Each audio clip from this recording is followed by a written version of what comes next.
Hello everyone. Today we start a new topic, wall finishes of module number 2, masonry construction.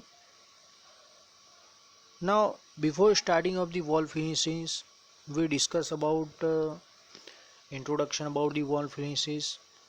So in a wall finishes, we discuss about the plaster. So we discuss about objects of the plastering, requirements of the good plaster, and next is a types of plasters and defects in plasters and effluence. Now we start discuss about what is wall finishes or a plaster. So finish given to the wall to enhance the exterior look of the structure, and wall finishes used for the interiors are quite delicate and need maintenance. Now the new contemporary trend has brought about the great deal of increase in the use of the various types of the wall finishes for a aesthetic purpose, and concrete masonry may have concrete masonry wall may be left exposed or plastered to protect the surface. Now wooden or a metal stud wall can support a variety of finishes to protect wall from the atmosphere. So here different objects of the plastering is given. So to protect external surface against the penetration of rainwater and other atmospheric agent. Now second object is to give a smooth surface which dust and dirt cannot be logged, and third is to give a decorative effect. So as you see in a plaster work, there are the different types of the plaster used seen on the face of the wall. So it's generally give for the decorative purpose, and to protect surface against vermin, and to protect the conceal inferior material of or a defective workmanship. In a sometime workmanship is not a very well done, so here by the plastering work defective workmanship can be concealed. Now next topic is a requirement of the good plaster. So here some of the requirement uh, to done a good plaster is given. So it should adhere to background and should remain adhered during all variation of the climatic changes, and it should be cheap and economical. So its cost is very less and economical, and it should be hard and durable, because generally plaster work is provided on a external surface and internal surface, so it should be hard and durable, and it should be possibly to apply it during all the weather condition. So here all the weather condition no damage the plaster work. So material used for the external plaster work uh, is applied during the all the weather condition plaster work. So it should be effectively check the entry or penetration of the moisture from the surface, and it should process a good workability. So here workability is higher workability material is used in a plaster work. Now next topic is the types of plaster. So here there are main five types of the plaster work. So first is a sand placed plaster, second one is a rough cast plaster, and third one is a dapper plaster, and fourth one is a pebble dash plaster, and fifth one is a smooth cast plaster or plain face plaster. So generally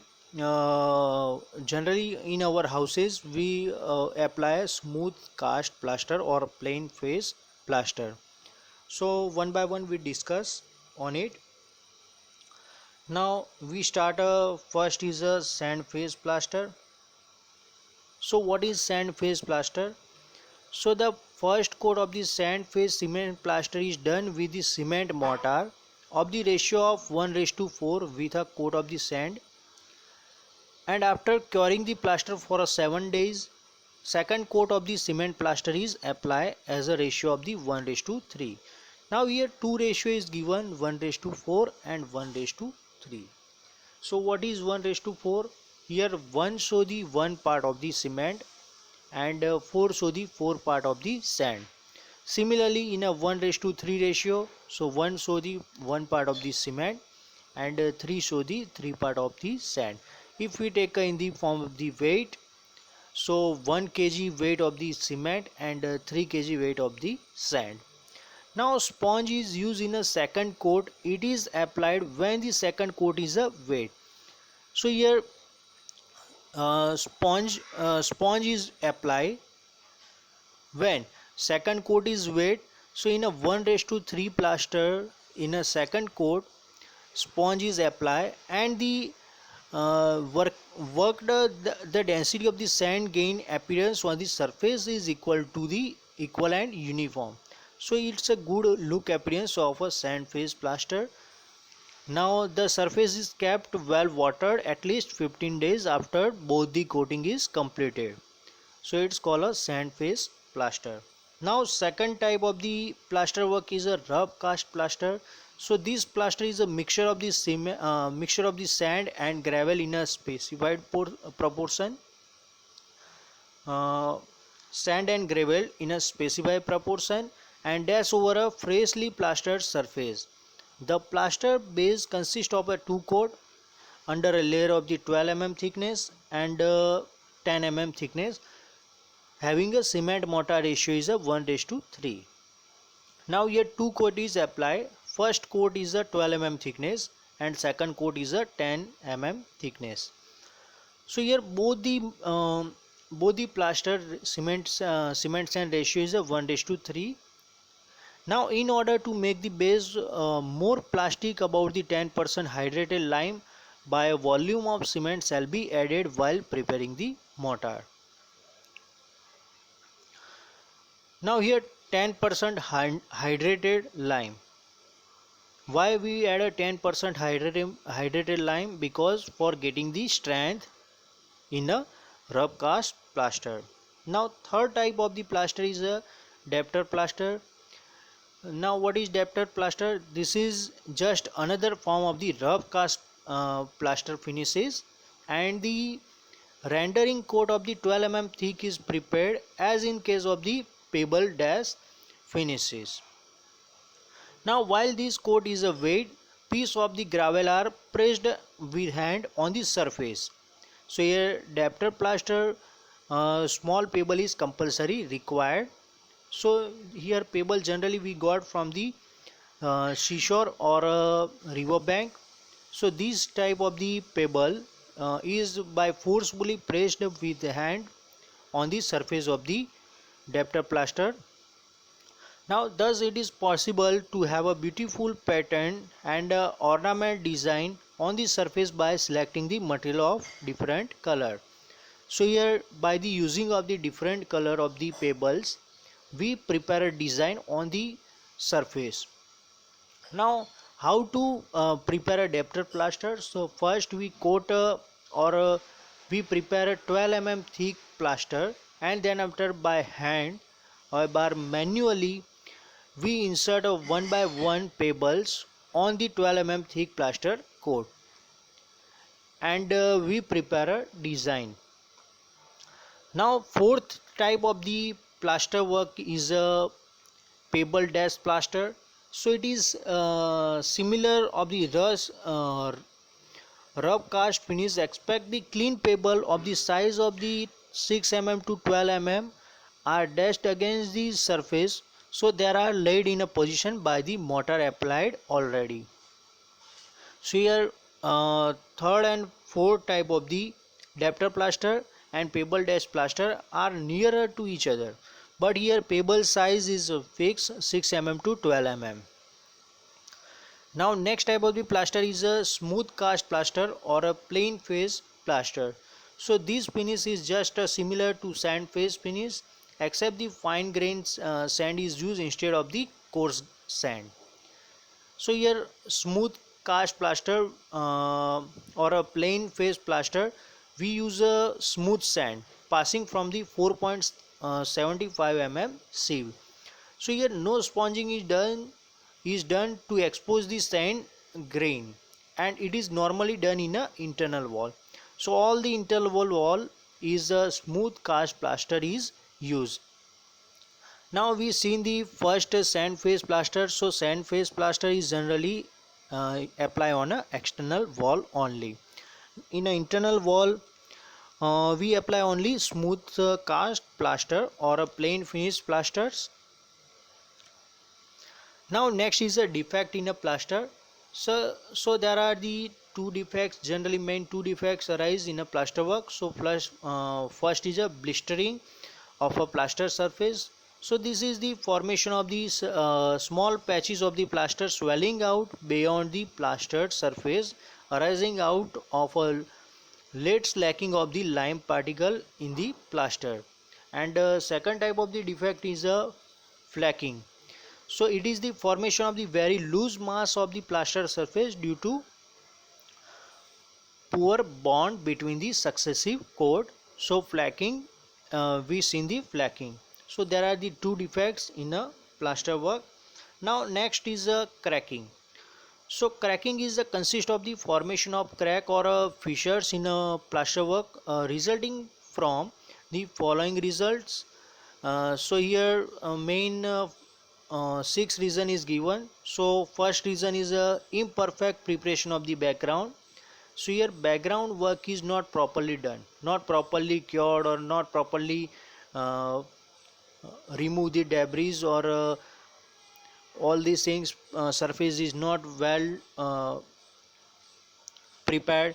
So cracking is generated. Next is a structural defect in a building.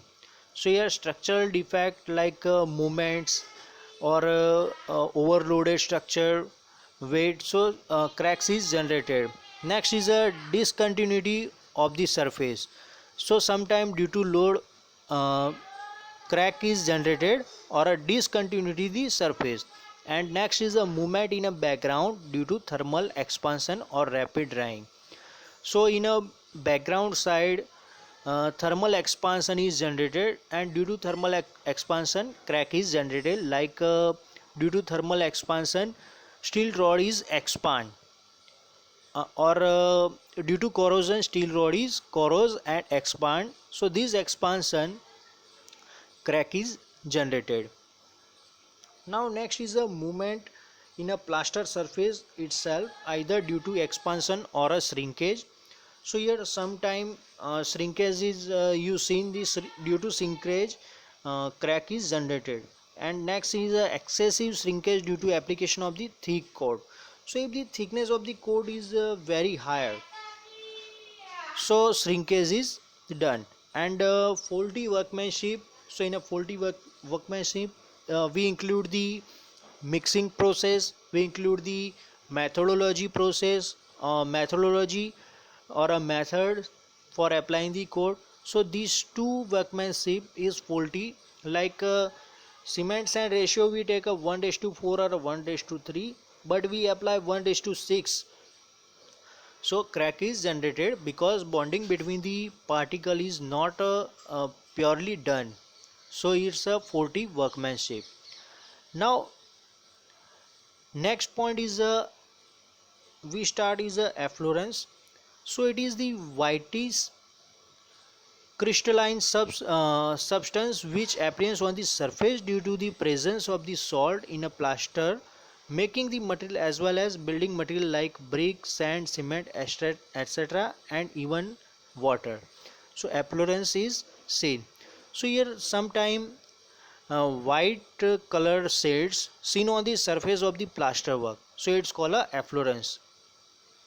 Now this gives a very bad appearance. It affects the adhesive or paint with wall surface, and efflorescence can be removed by the smooth extent by drying, brushing, or washing the surface rapidly.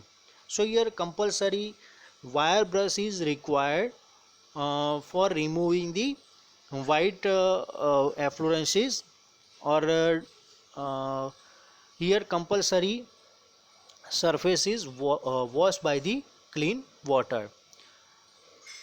Now here some of the point is given in efflorescences. First is a peeling. So it is the complete dislocation of the some portion of plaster surface resulting in the formation of the patch. These also result from the imperfect bond. Now next is a popping. It is the formation of the conical hole in the plaster surface due to the presence of the some particle which expand on a setting. Now next is a rush train. So these are the sometime form when the plaster is applied on the metal material. So rush train we seen. Now next is a uneven surface. So this is obtained by probably due to poor workmanship. So here uneven surface you seen in a plaster work. Here topic of the wall finishes or a plaster work is finished. Thank you.